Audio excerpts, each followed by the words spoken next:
Hey everyone, Dylan here, and I wanted to hop on here to show you how I use CheddarFlow to complement my trading.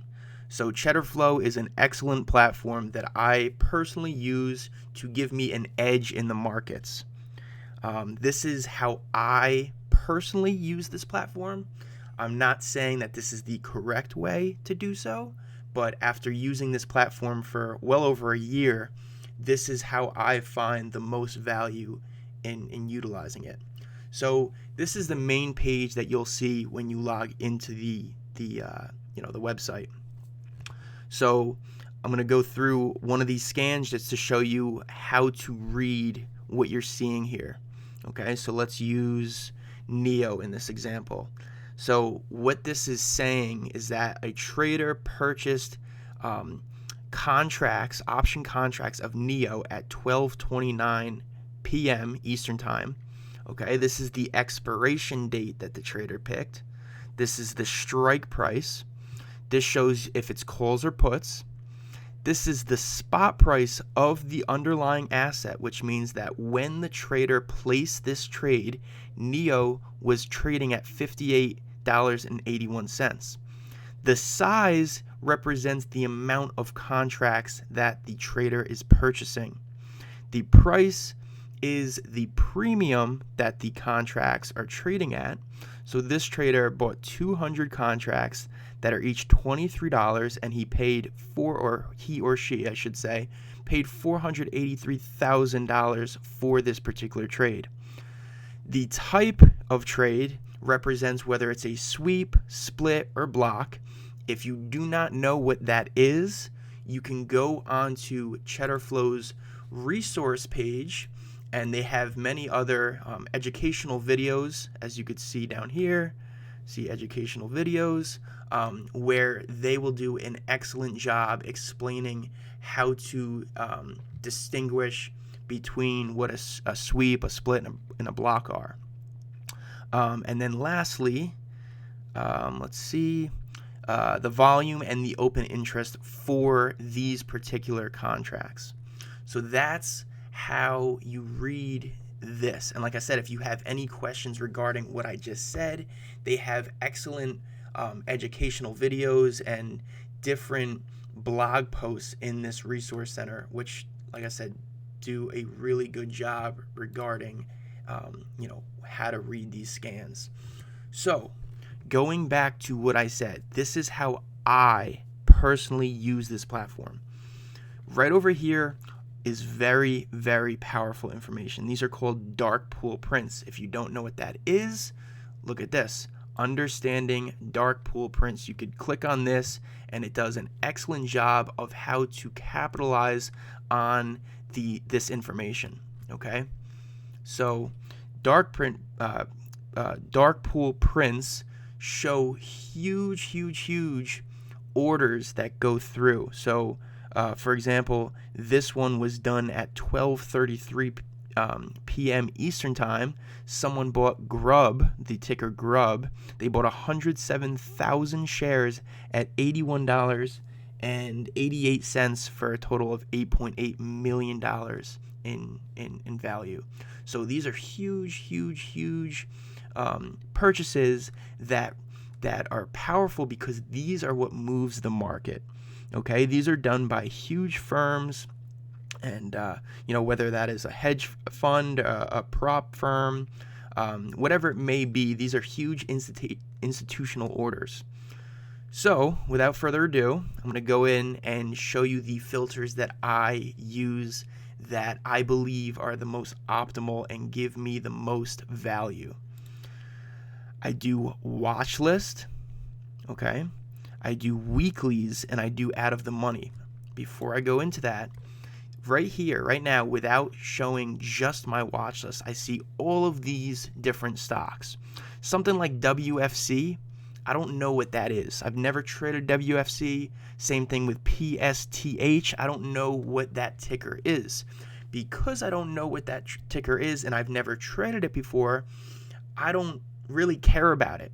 There's so many stocks out there that I have no idea even exist. So why would I personally care about seeing a stock like ZUO that I don't trade it. So this additional information, these scans that I don't necessarily are aware of, I don't care about them. So rather than seeing a lot of noise, I narrow it down to just my watch list. So like I said, there's my watch list. I do weeklies, which is short-term expirations, and I do out of the money.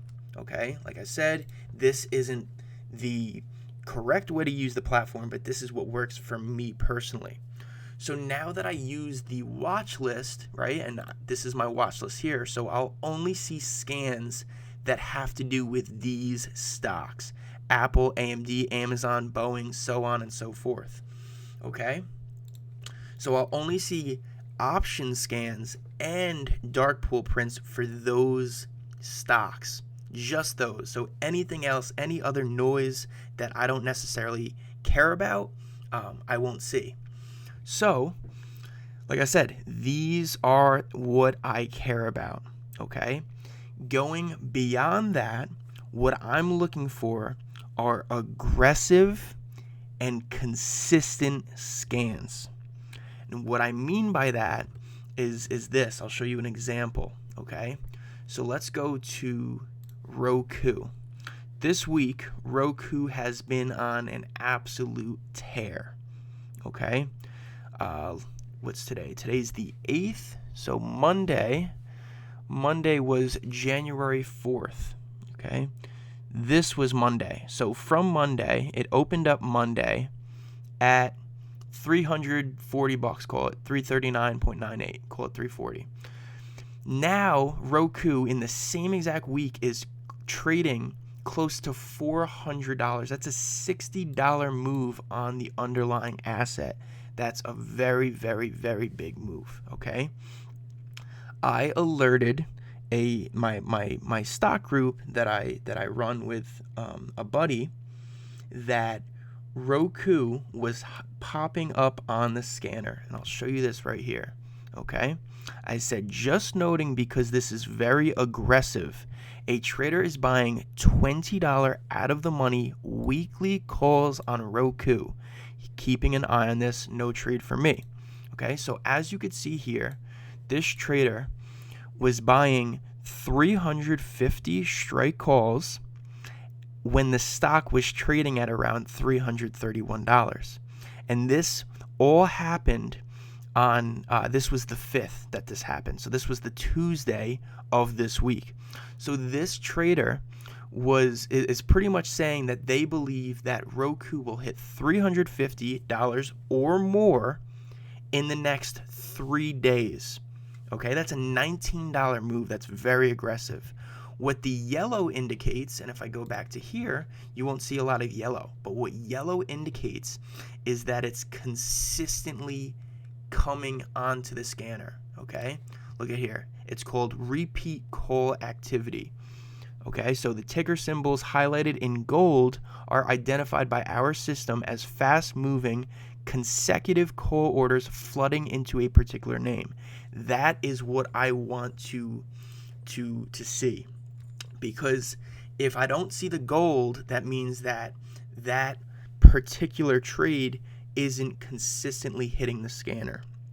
Okay, so even if I see a Tesla call coming in for $1 million and there's only one of them, don't get me wrong, $1 million is a lot, and it's definitely something to look to look at. However, if there's only one of that particular scan, then who knows, it might be some guy that just randomly won a scratch-off ticket at his local deli and is putting all of the proceeds into a Tesla call as like a YOLO position.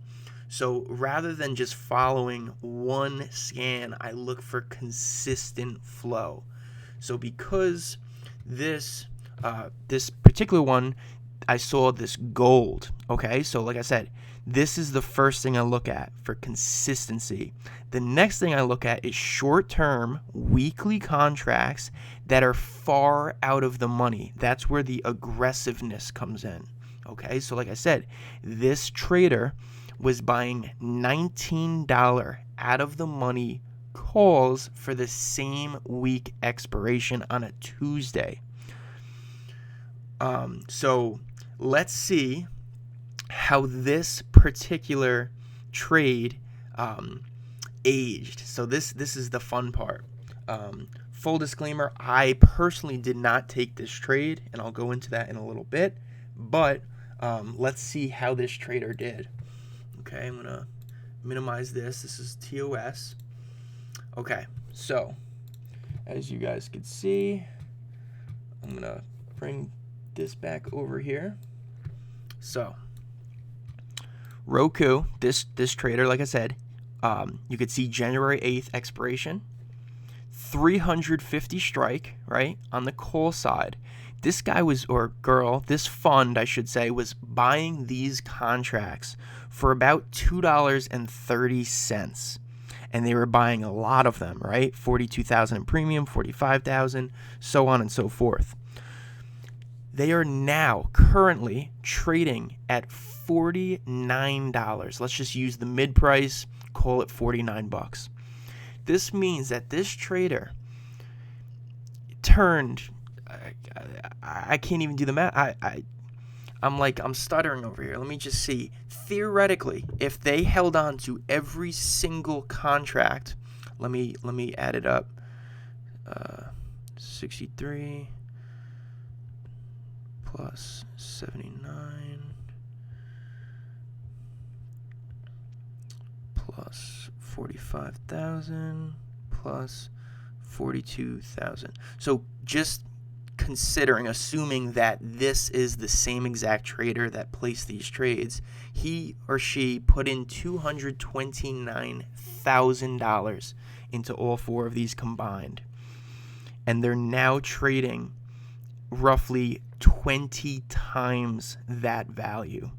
Okay, so if I take 229,000 times 20, he turned or she turned $229,000 into 4.5 million. That is unbelievable.